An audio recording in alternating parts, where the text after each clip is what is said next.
if I'm in the North Carolina market, does it make sense to find a North Carolina realtor that can only sell in the North Carolina market? Or if I was going to buy a house in Florida, do I need to find a realtor that's in Florida so they know the Florida tax laws or lending laws, or how does that work? You have a couple of options. If you know a really good realtor in Charlotte that you work with, but you're thinking about buying in Florida, you would get with your realtor in Charlotte and say, this is what I want.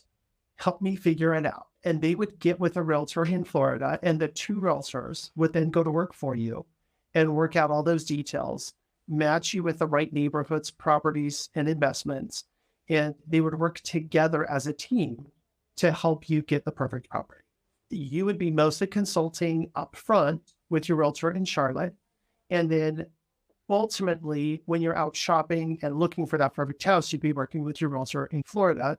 And they, again, would work together through the process to facilitate that. You could just go straight to Florida, but then, again, you're going to have to work around their schedule, the time difference, and conveying to that person over and over what you want, or being willing to sit down and have a conversation long enough they understand your wants, needs, and desires. Yeah. So, for example, I'm licensed in North and South Carolina because I'm very close to South Carolina, but of course not licensed in Florida. But most realtors, realtor that you know and trust has been in the real estate industry for a while, and they can use their network to help you find somebody that you would feel comfortable working with. So, and they do a lot of referrals into different locations so that we get our clients with market experts in different states.